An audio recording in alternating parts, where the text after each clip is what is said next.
This is the first video in a new series I'm doing called How to Ace an Interview. So this video is going to be longer. Bookmark it, save it for later if you can't watch it now. But I want to tell you what it takes to wow an interviewer in an initial phone screen so that you get invited back to a second interview. These tips also apply if you are in a second round interview and you want to get invited back to a third round or a final round and get an offer emailed to you. Before I interview with a company, let's just go over initial phone screen. Before I interview with a company, what I tell all of my job search clients to do is go research them. Now, not everybody's good at research, right? Are you a researcher? I'm not a freaking researcher. Guess who is a researcher? Perplexity AI. This is my absolute new favorite tool. They have a free version. I think the whole thing might be even free. Go to Perplexity AI on the World Wide Web. And it's like a search engine, but it gives you real answers. You know how you search on Google, like, what are Apple's company mission and values? I'm about to interview there. And Google might give you Apple's website. Perplexity AI will tell you what Apple's core values are. They'll tell you what Apple's mission is as a company. It'll also give you sources so that you can go check, like Apple's website, like an article about Apple in Bloomberg News. Whatever it is, it gives you sources so that you can do the research yourself without having to look around, and it actually answers the question for you. Side note, you can also use Perplexity to look at unemployment data. You can use it for research about what a company builds, makes, or sells, what service they provide. You should be doing research like this before you interview at a company. Now, when you are interviewing, usually you start with an initial phone screen. And this advice is for corporate hourly jobs, mostly in the US and Canada. It can apply to some other things, but that's mainly what we're talking about here. You will have a recruiter invite you to an initial phone screen. It probably won't be on Zoom. It'll probably be a phone call. But the first thing they'll do is they'll say, "Hi, thanks for taking this call. Just wanted to ask you a couple questions. This probably won't take more than 15 minutes, but let's get started. I'll save room for questions that you have at the end." First question, tell me about yourself. All right.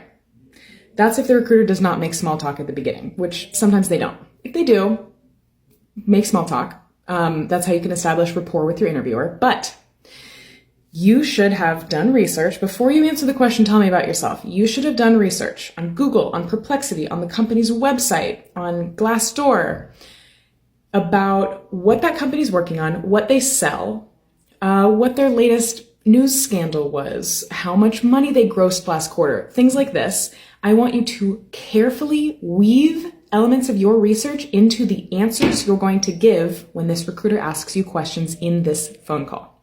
So when they say, tell me about yourself, I want you to give a short answer. We always want to give less than desired, and they can ask follow-up questions rather than giving more. And then the recruiter's like, okay, we've been on this phone call and you've been rambling for 20 minutes. Don't be a rambler. Don't be a rambler.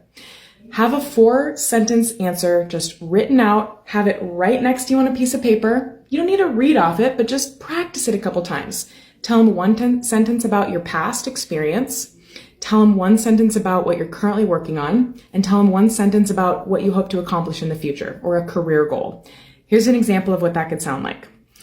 Yeah, tell me about yourself. Okay, so I have been a program manager and a mechanical engineer for over 10 years in the medical device industry, mainly in Silicon Valley. Right now, I'm working on building a novel blood test that helps detect liver cancer biomarkers in whole blood. I love what I'm doing right now. It's very, very inspiring and interesting. And then in the future, I hope to become a people manager. And I'm job searching because I'd love to find a role that I can just really stay at and learn and grow and be mentored and really come into my own in my career. That's it. That's a great example of tell me about yourself. Don't reiterate your resume. Don't start in chronological order and tell everybody what you've been up to for the last 10 years. Keep it short. Give them some information that you know they want to hear, and then stop talking. This is part 2 of the series, How to Ace Your Next Interview. In the last video, part 1, we went over how to do some research using AI before a phone screen and how to answer the question, tell me about yourself. In this video, we're going to be talking about how to talk about salary, how to talk about compensation, how to answer the question, what are your salary expectations? Which is such an awkward question. Who wants to talk about money when you're first meeting somebody in the first 5 minutes? How much money do you want from us? All right. Before I tell you how to answer this question in the best, most smooth way, I want you to know that you as a job seeker will get the job if you can demonstrate properly that you'll be a good ROI, a good return on investment for the company that's hiring you. If you're getting jobs that are paying $120,000 a year, a company needs to believe at its core that you will either make them more money than that every year or save them more money than that every year. If you can demonstrate that that's you and you have somewhat of a personality, you'll get the job, I promise. A lot of people go through interviews describing, I did this for my job. I have these skills. I do this. If you can turn it around and convince the person that you will help the company solve their problems, you are the solution to the company's issues, you will help the company and the department and the team overcome obstacles and challenges, don't make it about you. Make it about the company and how their problems will become a little bit smaller, bringing you onto the team. Now, that said, when a recruiter in an initial phone screen interview asks you, what are your salary expectations? What I always like to say is, and we're playing a game of tennis here, hitting the ball back over the net. Good question. I'm open to negotiation. It's really important for me that I find the right fit. More important than pay, do you have a budget you're working with? Now, some people might say that the first rule of negotiation is never to name the first number, or he who brings up money first loses. Whatever you believe, I want them to say a number first, because if I'm thinking in my head, all right, I want $100,000 for this job. If they were going to offer 110, they've already gotten me on sale. I've just lost $10,000 a year. That's about $1,000 a month before tax. So I'd rather them say a number first in case my number that I had in my mind was a little bit lower, then I'm going to get paid more. So sometimes get out of your own way, get your foot out of your mouth, and don't be saying the first number. That's not to say that you should not go to salary.com and glassdoor.com to look at reviews of what people are paying. Like we talked about in the last video, you can also use Perplexity AI to ask, what is the average salary of a data analyst level 3 in Minneapolis, Minnesota in the medical industry? Right, such a specific question. But Perplexity will tell you, here's the average. Here is the sources that I use to get that information. This is how we can leverage AI in our job search. So let's say you say that phrase to the recruiter and they say, well, we don't have a budget. Just tell us a number. All right. Try not to be the first one to name a number, but if you absolutely must, you've already done your research on salary.com and Glassdoor and Perplexity, so you know that this job in this area, in this industry, with your levels of experience, usually pays from $110,000 to $130,000 a year. What you can say, and I want you to pay attention to these words very carefully, the word choice matters. What you can say is, I'm currently interviewing at companies that are advertising $110,000 to $130,000 a year. Then stop talking.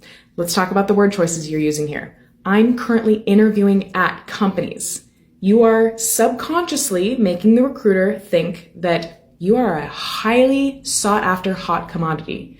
You got to go in 20 minutes because you got your next interview.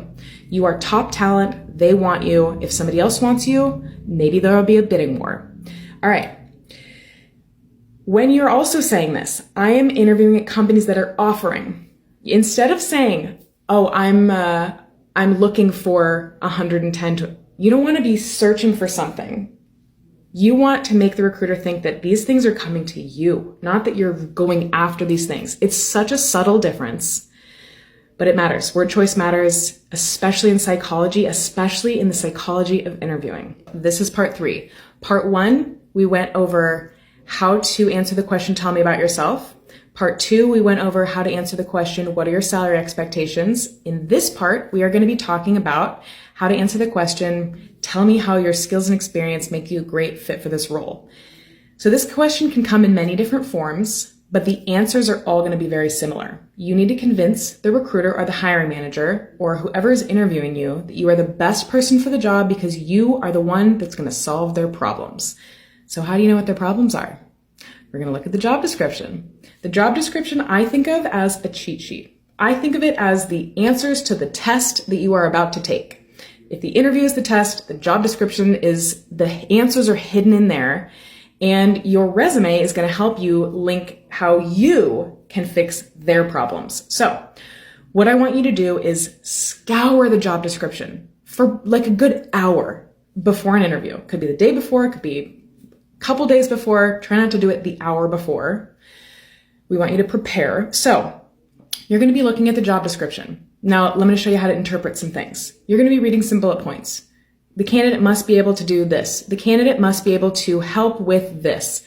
Whatever those things are, think of what troubles they could be having with those. The candidate must be able to help us launch a new product. I've launched a product before. What issues did I see? Well, regulatory was an issue, or, documentation was really complicated, or the project manager really dropped the ball. Like organization and communication are really key. Whatever your experience is with the bullet point on the job description, have a story in your back pocket that you can just whip out and tell in the interview. What this is going to do, the recruiter is going to be thinking, oh, they've already done this thing that we're doing. They can help us avoid pitfalls that they've seen in the past. So tell them about some of them. Well, I make a great candidate for this role because, this is an example of how to answer the question. I'm a great candidate because I've done X, Y, and Z in the past, and I see from the job description you guys that's a requirement for this job, so I assume that you're either launching a new product or you're thinking about it. Here's what I've learned in my previous roles when I have launched a product. I learned this, and this are important, and not to do this, and I definitely learned a lot. So I definitely think that I could help you in whatever you guys are about to launch. So see how you didn't make it about yourself? You made it about how your past can be the key to their lock. It can be the solution to the challenges they're facing. Now, you don't always know what challenges they're facing, but the job description can give you a pretty good idea. And you can also leverage AI here. You can put the job description into ChatGPT, and you can say, I'm going to give you a job description. I want you to tell me what sorts of challenges a company might be facing so that they would be putting these things in the job description. Next, I'm going to give you my resume. I want you to help me come up with stories or things from my past experience that are solutions to the problems the company might be having. If you are not leveraging AI in your job search process, whether with resumes or with interviewing or negotiating an offer, whatever it is, I really want you to feel like it is your friend, it is your assistant that you can use often for free. If you ever need help coming up with a prompt, or if you want to know something but you're not how to ask, comment on this video. I'll see if I can help you come up with a prompt. But usually, and I'll go on a tangent here, we'll talk a little bit about AI. Usually what I like to start my prompts with is I like to give ChatGPT a role. You are a career coach, and then ask it questions. You are a marketing expert, and then ask it about doing a Facebook ad. You are a teacher. What lesson plan would you recommend for a 5-year-old? So tell it what its role is. That way it can reference relevant data and answer your question with specific information, not just that general fluff, the robotic stuff that ChatGPT gives sometimes.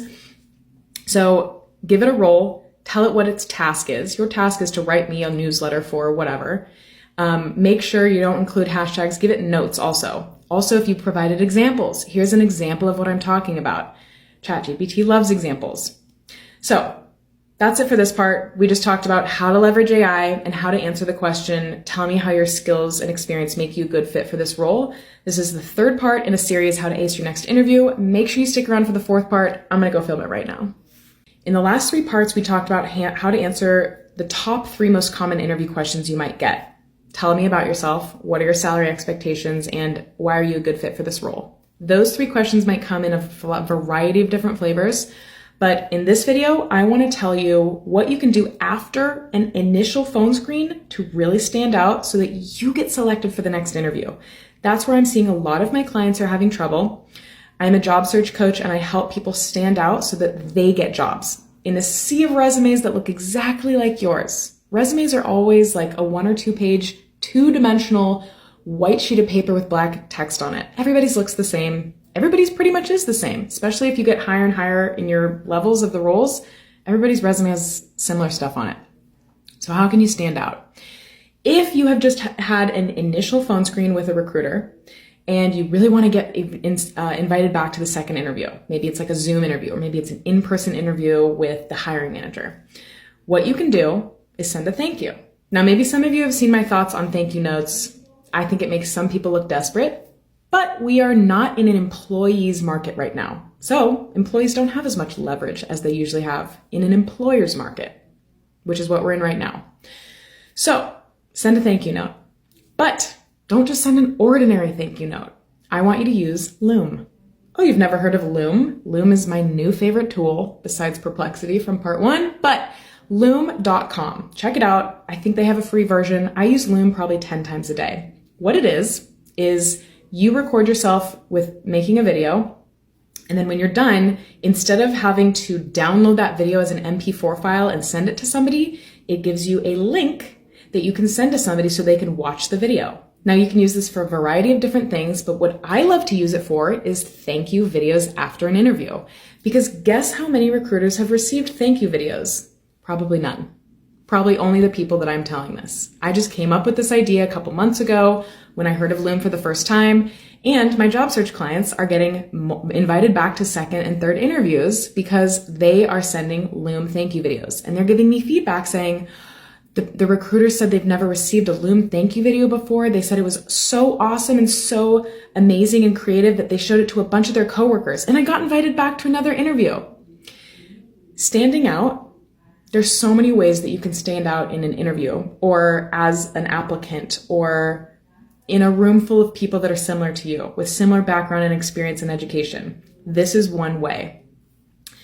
So after your interview, go to loom.com, record yourself a video saying, thank you so much. It was so nice meeting with you. Thank you for your time. And thank you for telling me about this role. It sounds awesome.